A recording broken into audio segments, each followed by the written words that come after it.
المهم والله وهرول هرول هرول لين ما خلاص جسمي خلاص ما عاد قدرت. والله يا جماعة طولت مرة، وترى برد موت وقتها في الليل. لين ما اشوف في الاخير كذا في زي لمبة سيارة، واجري اجري اجري لين اقرب من عندها، الا القى واحد من موظفين فالكونز الاوبريشن يقول لي بندر ايش تسوي هنا؟ قلت له يا ولد ضعت، ابغى ارجع للرخيص، يقولون عادل جالس يسوي اكلة عالمية ومدري ايش وانا جايع وذو. قال لي ها الرخيص يا حبيبي الرخيص امس.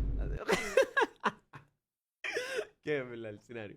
قال لي ها الرخيص انت الحين جاي من هنا، ترى الرخيص عكس وبعيد، ترى احنا الاوبريشن في النص كذا مدري هو بعيد مره، انت كيف ايش جابك هنا ومن الجهه المعاكسه؟ وانا هنا لحظه الصدمه. قلت له يا ولد انا سمعتهم ورا. هو فهمها على طول. انا طبعا مخي 1 اي كيو، ولا انه والله انه من الاذكى، قسم بالله انه الاذكر ربي هدى قلبي كذا وهدى مخي، ما خلاني افكر في الافكار هذيك. هو فهمها قال لي طيب تعال بندر خلنا اوصلك. شغل السياره يوصلني للرخيص، تخيلوا من كثر ما هو بعيد، ولين ما اوصل عند العيال واقول لهم يا جماعه ضعت.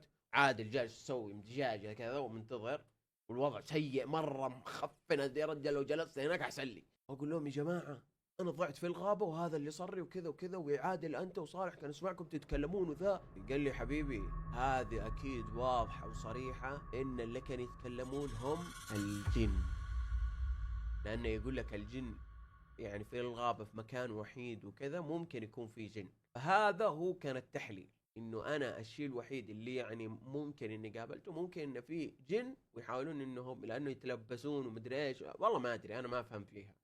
بس انه يعني وقتها انا حرفيا تخيلوا والله ما في شيء جاء في بالي. اول ما قالوا لي كذا استوعبت، اوه ماي جاد، كيف لو اني استوعبت وانا هناك يمكن كان انجن اصير كذا مجنون. فهذه والله قصة اني ضعت في الغابة ولقيوني.